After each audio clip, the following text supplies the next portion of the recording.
Welcome back to the Unstuck movement. I am your host, Rob Z. This platform is for you to find the breakthrough that you're looking for in your life, to break the chains that have been holding you back. We get stuck at different places in our life, and I love to bring guests on here who can talk about how they got through those big breakthroughs to help you have it happen for yourself. I got to thank the sponsor of this podcast, the Connected Leaders Academy, for making this thing possible. Jose Escobar runs the CLA.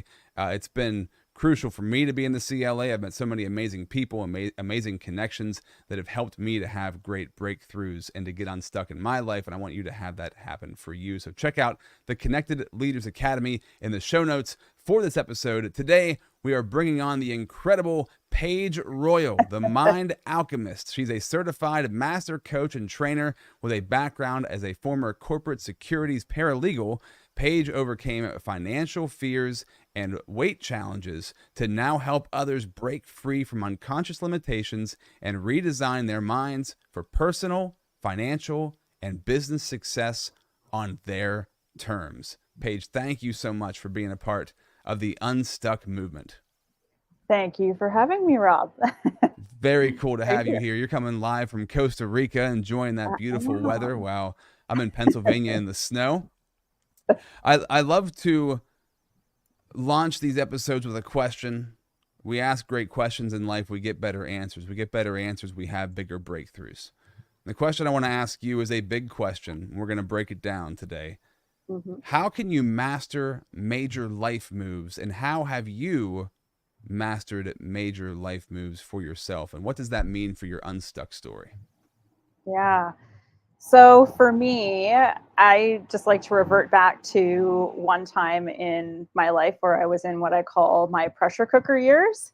And I was in there for about, 4 years, possibly 6. There was a bit of a lead up to it where I noticed, just everything in my life was in flux. It was my relationship. It was my career, because I desperately wanted to create a business of my own. And I was working full time, commuting 3 hours a day. And then I lost part of the sight in my eye for no apparent reason. So I decided that, I had no idea what I was doing. I hadn't seen a coach yet or any time, like at this point. But I just was like, okay, I am not really set up financially for this, but I can't do this anymore. So I quit my job. I went all in on my business that I pretty much knew at the time wasn't sustainable for the lifestyle that I had at that time. And about a year into that, I ended up having to sell everything that I own and sold my condo, sold everything, because I could not keep it up with what I was doing. And I bought a van and a teardrop trailer, and I took off to the United States and lived out of it for about 6 months. Enjoyed some summer in Arizona while we were in the winter up in Canada. And yeah, that was the start. My best friend messaged me. I was on the road because I would drive for about 8 or 10 hours a day to get to where I was going by myself. I had never towed anything in my life before. And she said, hey, can you be in Phoenix on December 8th, I think it was? And I said, yep. She's like, you need to go to this seminar. So I went to this 4-day seminar and had my mind completely blown on how powerful our minds are. And that really was the beginning of the journey of getting unstuck for me. When I realized how powerful I was and how I was communicating with myself, or, all the mental noise that was going on up here, all those kinds of things. And so that started it. And I would say within a year and a half, that's when I did this training again. I took it to the next level and did the master practitioner training. And I got to experience what it was to have a breakthrough, which was essentially a 2-day intensive Well, I've turned it into a 2-day intensive, but it was in one day there. And my first breakthrough was on, I just want to make money doing something that I love, which was true because I was working as a corporate securities paralegal. It was soul sucking and just wasn't aligned for me, right? And I knew that I was meant to do something more here. And I just didn't know what it was. And so through this process, I did my breakthrough, and I used to have these warts on my fingers. I had one on this, I got rid of all of them except for one on this finger and one on this finger, the middle finger. And after that breakthrough, the next morning, my wart was completely gone, flat as a pancake. So it was a really great convincer to know that, oh, wow, my mind, I had a huge breakthrough, and the things that we're holding and carrying on that us and keeping us stuck from moving forward can actually manifest into if we release the block that's there, the evidence of that block is now gone. My mind was blown, and I was like, I can't not do this for other people. This was so profound. And so then that started me into what it is that I do now. Then after that, I obviously did another breakthrough on relationship, another breakthrough on family, and my breakthrough on relationship ended my relationship, which I knew, but I just didn't have the confidence to end the relationship. There was a lot of codependency there and all that kind of stuff. So then I did family because I didn't have a relationship with my father for 10 years, my mother for 2 years. We didn't speak, just messaged on Christmas and birthday.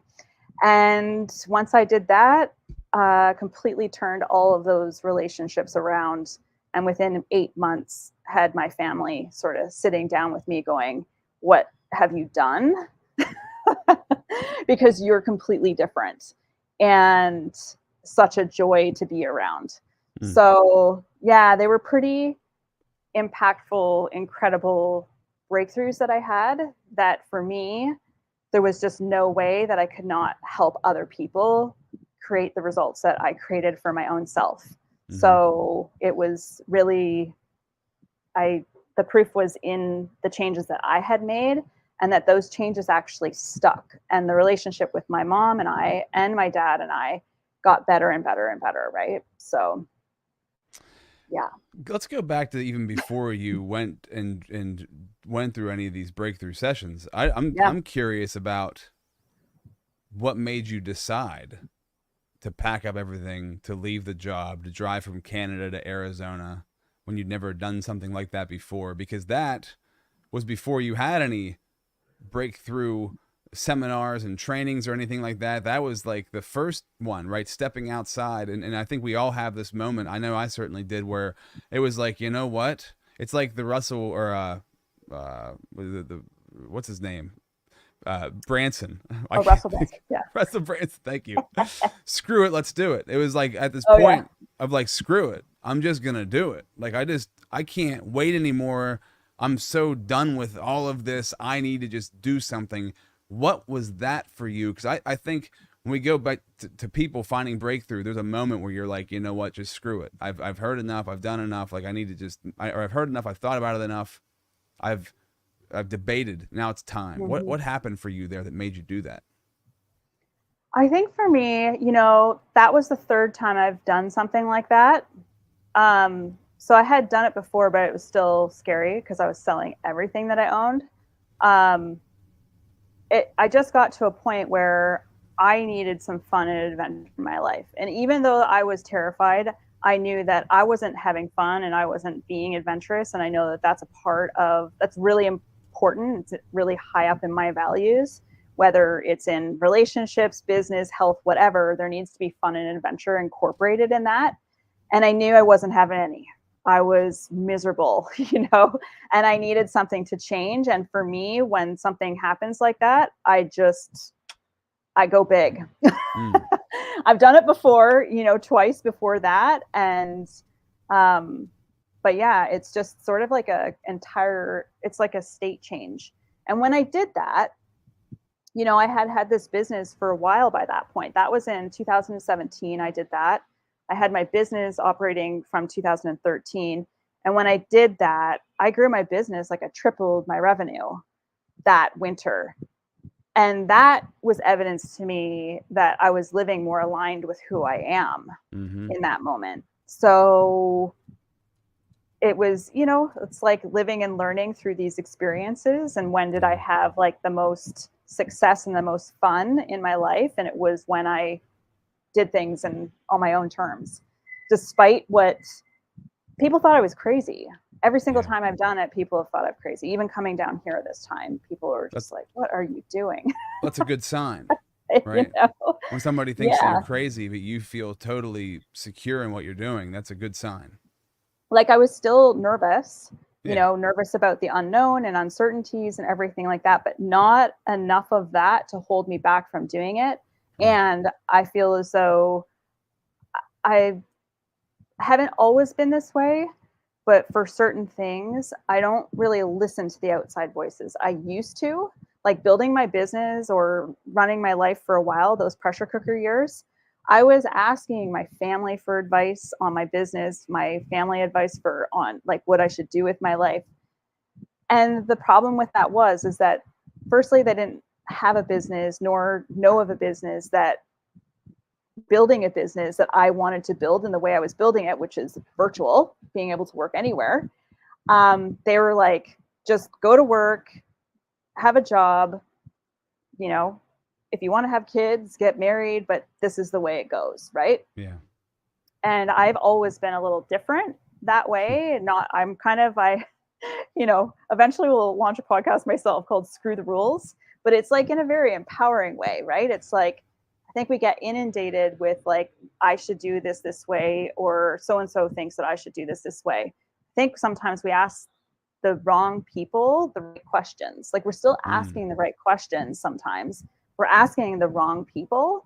Like you want to find the person who's done what it is that you're aspiring to do and ask those people how they did it, right? Versus your family. Because, if someone hasn't done what you're looking to do, they can project their fears onto someone, right? And then it just gets someone into that stuck, paralyzed state where they're not moving at all, right? Which we've both seen. So, which is, and you look at it from their perspective, they have your best interest in mind. They think they're helping and they're protecting you, and that's what your family should do. It should, it's not the wrong thing, and I think that's the thing to realize also is like, and this is what my mentors taught me, my spiritual journey has taught me, like when you're looking for what you're supposed to do, you need to go within, because that's where the answers lie. And just from my own Christian journey of like praying and making sure that I have the right answer, and I don't need to ask anybody else what that answer is, right? I just need to pray about it and ask God what it is. And this is what's worked for me, is like I just had this happen last night where I know there's a breakthrough coming. Like I know for a fact, it's not a question of like, oh, are things going to turn around like in certain areas? I recently just got remarried, rebuilding our finances, and I was in some debt and all kinds of different things, right? I know there's a breakthrough coming. Like I don't have a question about it. It's not like, oh man, I really hope it happens. Like, no, I know it's going to happen. Now I got to stay the path. I got to do the work, but I know it's coming. And it's there. So when you can know that and you can feel that, then it's like, I don't need to go search other people and try to get their opinions. Now, sometimes, of course, you do, and you make sure you ask the right people. But when you know, and it sounded like for you, doing the things that you did, you knew that you knew, and so you didn't need to know what anybody else thought about it. You were going to do it. And I think when I was asking people, like outside of my own self, right? The reason that I was doing that was because I didn't fully trust myself. And I didn't want to be responsible for those big life decisions myself. And I thought that other people knew better than I, because I didn't have that whole self-worth thing and knew that, no, I know what's best for me. So I wasn't connecting those either, And so what better way than to ask other people, And Paige, that's really, really good and really, really true, because that's, yeah, I've struggled throughout my life, low self-esteem, low self-confidence, right? And that's when you go searching for the answers outside of you, Mm-hmm. and you don't listen to like what you feel, and you don't trust what you feel. So Mm-hmm. that's really crucial. And for anybody who's in that situation, that I don't know. This is, I always get to this place of like, you're ready when you're ready, and I don't know how to make Mm-hmm. somebody more ready. Like, you just have to be ready yourself. You can do all of the work to get more prepared, but when you're ready, you'll Yeah. be ready. How do Oh you yeah. feel about that? Yeah. I feel like uh the saying that I like to say about that is when the pain of staying where you are outweighs the pain or the fear of the unknown, that Hmm. is the magic moment. That Hmm. moment when you're like, I can't do this anymore this way. And that's when a switch flicks, or however you want to say it, and they reach out to a coach, or they just purely make the decision in their mind and change, right? Yeah. And you might not Yeah. know what the change is right then. I had this happen to me. I used to work in 20 years in radio broadcasting, and whenever we'd work in radio, we'd record commercials, right? So when you had to end date a commercial, if it was like an ever long commercial that would run forever, you'd end date at 12/31/37. And at the end of like 2037, when that happens, they have to get a new system, because that's as far as the end date will go. And I thought to myself, dear God, if I'm still here in 2037, I'm going, like, I can't even fathom how I'm going to feel. And it was like this, I can remember it because it happened a bunch of times, but like it had to happen enough times where I was like, I've got to freaking get out of here. Like, I got to create a plan and get out of here, because I can't be here in 2037, Yeah. because people were like dying in the company. Radio, it's funny, radio DJs, it's one of the most unhealthy professions there is, which is hilarious. Um, but just like, there's a lot of low self-worth in the industry. There's a lot of low self-confidence. And I was like, I can't be here and be this person that I am right now. I need to grow. It needs to happen. I don't know how I'm going to do it yet, but I know it needs to happen.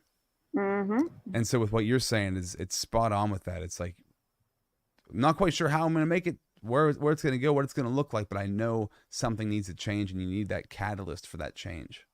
Yeah. So what I want to do right now is shout out to our sponsor, the Connected Leaders Academy. When we jump back in here in just a second, I want to talk about your quote, the saying that you live by, that we can change the way we look at, when we change the way we look at things, the things we look at change. I've heard that, and I love that, and I want to know what that means for you. So we're going to talk about that in 1 second, but right now, find out what the CLA is all about.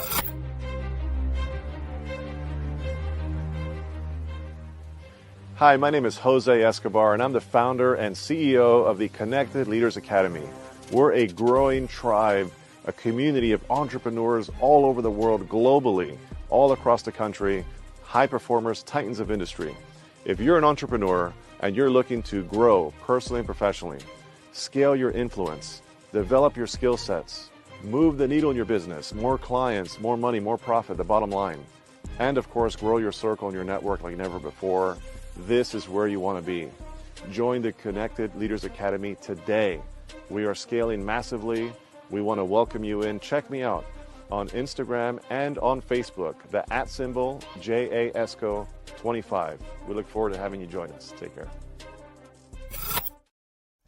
All right. So when we change the way we look at things, the things we look at change. What does that mean to I you? love that quote. How did that play into your life? Um, it's all about shifting perspectives, right? It's like our lives are a set of stories per se. And Mhm. so we get to decide what story to tell. So when we change the way we look at things, so like this happened to me recently, actually. I won't tell that story, but like it happened recently where I was like, I can either tell this story of this thing not working out, right, the way I wanted to, or someone perceiving something that I said or did in a certain way, or I can shift the story that I'm holding about that and remind myself that what it was that I was saying came from a place of love, care, and concern for other people. Right. And so when someone's misinterpreting something, we can just shift, like, okay, where was I coming to from that? Because we have no control over what other people, like, anything that we say or do, people can, they interpret it in their own way. It's important for us to remember to interpret it in our way, so we can make things mean anything. So when we change the way we look at things, the things we look at change. So for me, when I actually changed that, it completely shifted my state from a state of feeling, essentially at the root of it, fearful, to a state of love. And you just feel different in your body when that happens. And then you just tell that story. So we can all do this at any time. It's just being self-aware enough to know, what story am I telling right now? And if I shift the story, it will shift the way I look at things and the way that I'll feel inside my own self. And it doesn't matter what other people think. It's so good. The thing that comes to mind for me, this is funny. When I do this show, like, the same themes come up over and over again, because the themes for breakthrough are, there's a lot of the same things. Your mess becomes your message, and that everything in life is a blessing, depending on how you look at it. So there's things in your life that seem to be like complete curses that are put on you. But if you could choose to look at them as a blessing, like, where's the lesson in this? Then it's going to emerge, right? If you ask the right question about it, it's going to emerge. Like, a couple of years ago, I found myself, going through a divorce, getting in debt, just my life was just thrown into like this big upheaval. It was like, why is this happening? Like, what is going on? And it felt like I was like being cursed, right? It was like, why is all this horrible stuff happening to me? But I had a great mentor and great people around me who helped me to like refocus and look at, like, okay, why is this happening? What does it mean? And if it was like for the good, what's the blessing that's going to come out of it? And so I changed careers. I changed so many of my habits, the way that I thought, the way that I looked at myself and my situation, found another amazing person to be with and to be married to. And just like, life just changed. And in the midst of it, it can be really hard to see. The blessing can be really hard to see, but know that it's there if you look hard enough and you pay attention, you ask the right questions, and you've got to partake in it too. It's not going to happen on its own. You've got to play the role that you need to play in that. But it's really incredible. And that when I read that quote that you had written, it's so true. How can I look at the situation differently? And if I can, what does that mean for me? How do you help people see that when you're working with them? How do you help them see that change to have that breakthrough? I listen.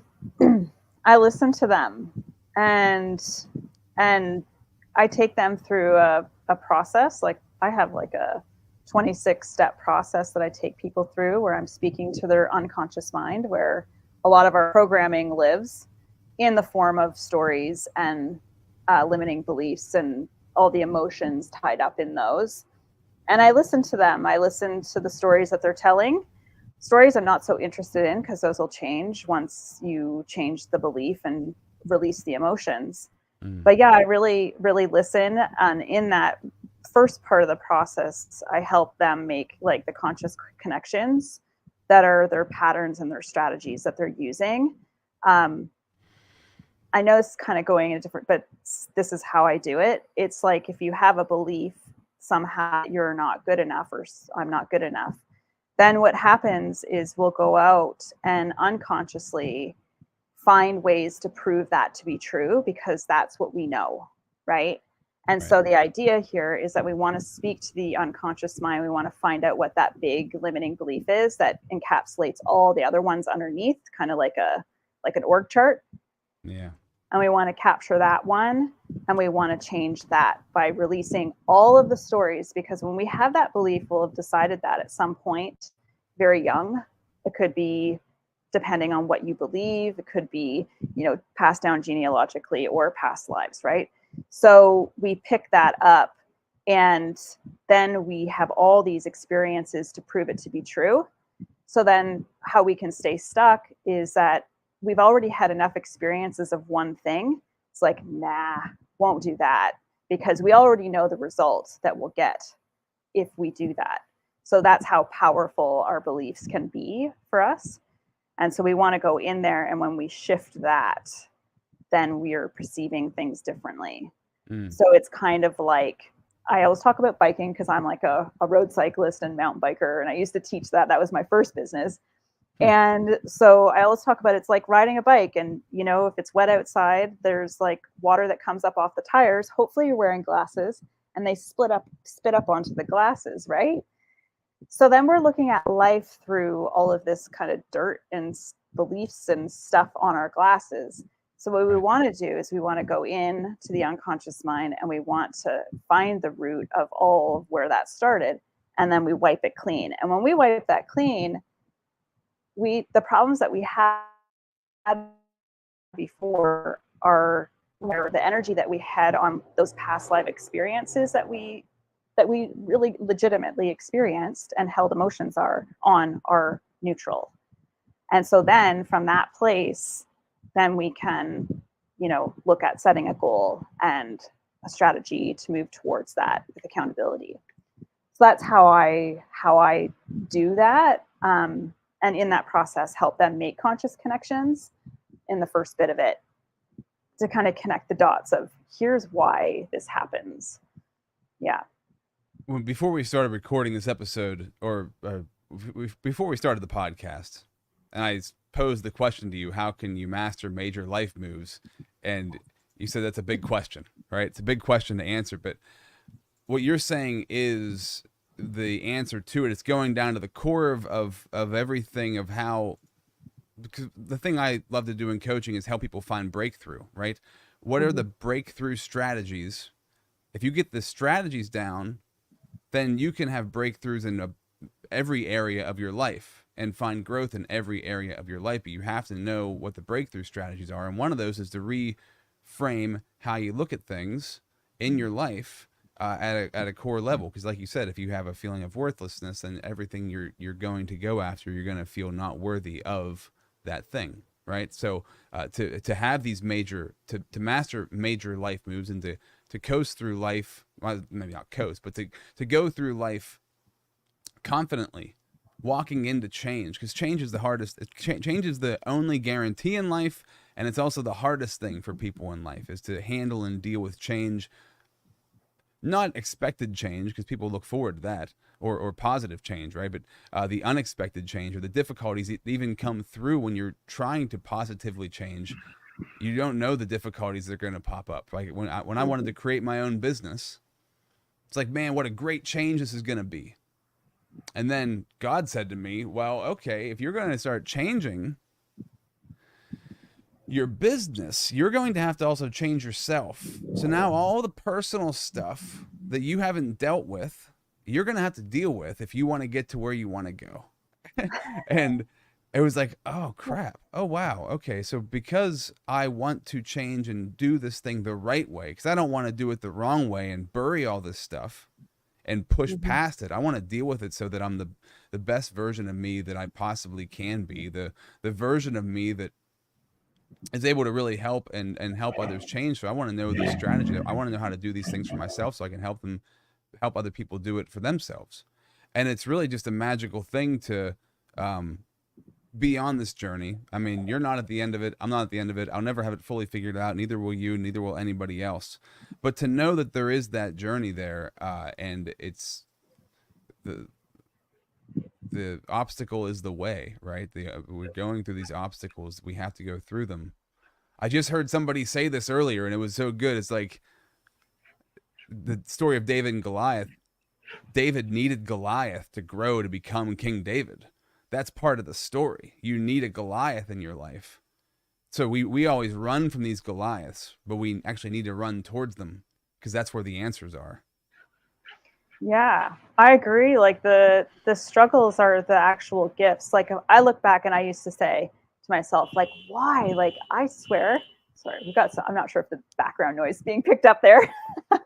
But we have all of these struggles, and I was thinking, why is all this stuff happen to me? Like, and why do I, like, the path goes this way and everyone's going there? Why do I always go this way? And now, 47 years old, found the thing that I actually love and am lit up by. Couldn't imagine myself doing anything else but it. Now I get it.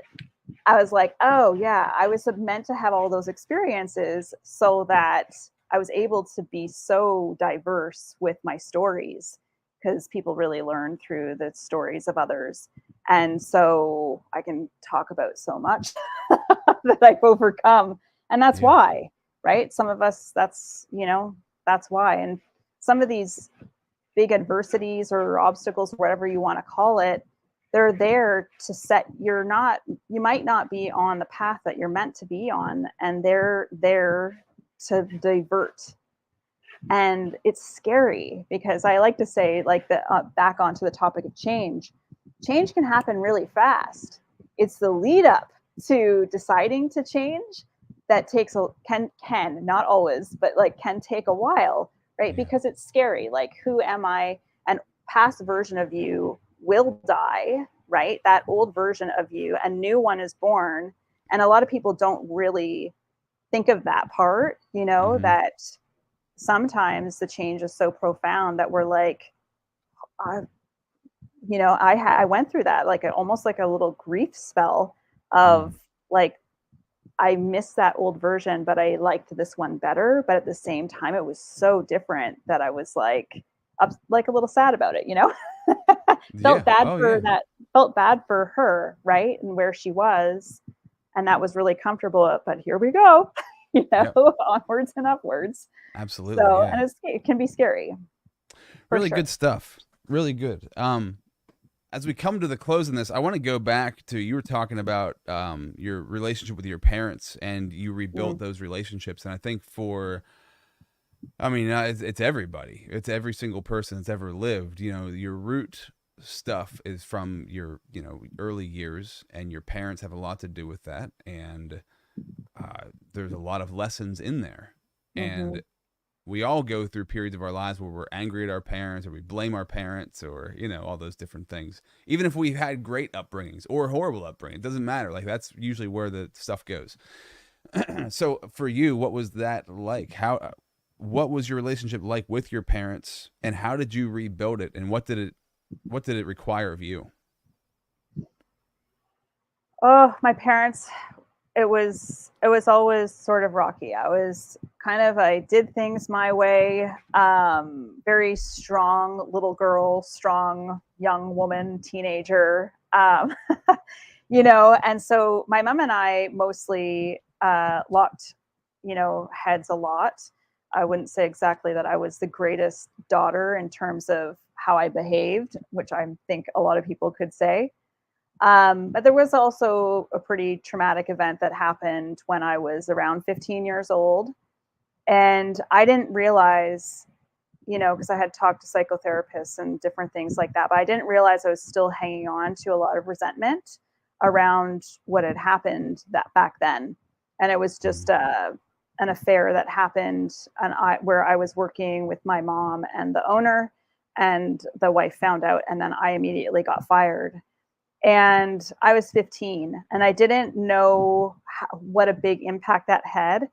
And I stuffed down all of those feelings for many, many years and never talked about it, because I put other people's feelings in front of my own, if that makes sense. Yeah. So when that came up in that breakthrough, that's when I acquired warts on my hands. So I had that wart for about 30 years.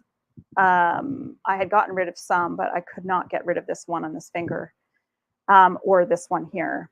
And they weren't big enough to like go to the doctor, so it was just, I left it. And I think I left it because then when I did do that breakthrough, and that story did come up around, I just want to make money doing something that I love. I had no idea. I could not see the connection there of having been fired when I was young for something entirely out of my control. But then once I released all of that, that wart disappeared. And so, I mean, it's pretty phenomenal. what happens when you do that. So now, as a result of that, when I came back, I was, they were tumultuous relationships. So I was a little bit concerned. Like I was like, okay, I'm just going to take it a step at a time with my mom, especially. And so I thought, and being around my family. So I just put up internal boundaries. Like I didn't share my boundaries because when other people have got all their baggage still, they might not be receptive to it. But I thought I can create my own internal boundaries here. So I would only go for like a day and just spend the day with them and then go home and sleep at my own place. And then I was like, okay, this is going really well. And so then I would stay overnight and then leave by 11 o'clock the next day. Like these were actual boundaries that I had. And then I felt really good with that. And then it just kind of kept going and going, like for family, because we always get together for family occasions and stuff. We're big family people. And then about 8 months in, that's when I never said anything. And I was not reacting to things that were going on in the family anymore. I was just sort of, I had no baggage in those rooms around family anymore. So it was like, just kind of rolled off me. And my mom just kept looking at me and sizing me up. And then finally it was Easter. I think I had done that breakthrough in September of 2019. And by Easter 2020, she sat down on the couch and started crying and said, I'm just so proud of you, which was the only thing that I ever wanted to hear growing up. Interesting. I didn't even have to tell her to say it. She just said it, and then it just kind of grew from there. So I'll go and spend a weekend at my mom's and we'll hang out. And no one has done any work on themselves. None of my family have, but they have watched me and they've kind of listened to me because there's a bit more respect there in terms of how the mind works and all of that kind of stuff. And so my mom, I feel like, has made her own shifts through, it's kind of like when we do the work, we're not just healing our own selves, we're actually healing those around us by being different. And so we become sort of like this model for people. And then they're looking at what you're doing and how you're reacting or not reacting and responding to things. And then they start to model that or ask questions, and so so now I love my relationship with my mom. My dad, it's just, we didn't have a relationship for a really long time. We didn't speak for 10 years, but we didn't have a relationship for about 20. But now I'm able to go up. I grew up on a farm, so I'm able to go up to the farm and usually go with my brother and we'll have dinner or something like that. But it's very, that's all it is. There's, and we'll do that a few times, 3 or 4 times a year, but certainly much better than, and I don't feel any sort of animosity there or anything. And it's just a much better, relationship where I don't feel that hurt or resentment towards him. It just was what it was, and parents, they're all just trying to do the best that they can with what they know. Everyone's learning, just because you're a parent doesn't make you like a total rock star. And not that you aren't, because when you're a parent, I think you are a rock star because you're parenting, which is one of the most challenging jobs in the world, these little emotional humans. But it's just realizing that, my parents were doing the best that they could with what they knew with what they had, with what they knew, with their emotional intelligence, with all the baggage that they grew up with, all the beliefs they had, and so it really helped me be like, oh yeah, I have them up on this pedestal and they're just like me, right? Trying to figure life out. Right. Yeah. So yeah, it's really good insight. And yeah, as you change internally, the world around you changes, and it's really interesting to see. It's really, really interesting to see that as you grow and improve, people grow away from you and people grow towards you. And it's really cool to see the healing that can happen in other people. I had heard that so many times, but when it started to happen to me, I was like, oh, this is so neat how this is happening, because I'm showing up differently.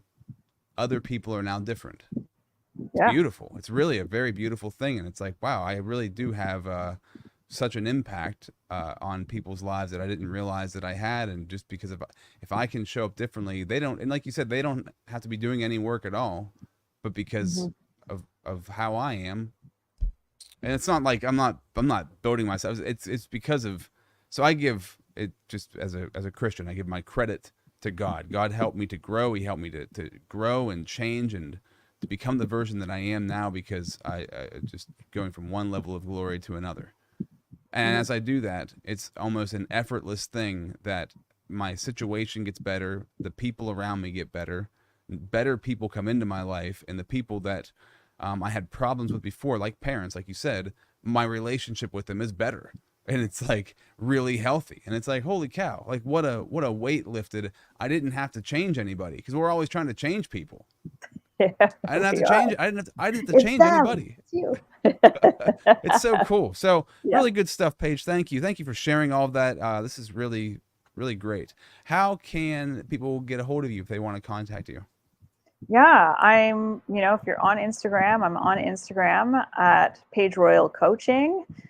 You see my name there, just add a coaching to the end of it. And my website is paigeroyalcoaching.com. And I think I'm on LinkedIn as well and on Facebook. You can just send me a friend request. I'm happy to be friends. There's nothing, it's all good here. So cool. And all those details, all those links are in the bio as well. So make sure you go check those out for yourself. I want to thank you so much for being a part of the Unstuck movement. Thank you so much for having me. I love chatting with you, Rob. So it was great. Thanks. Cool.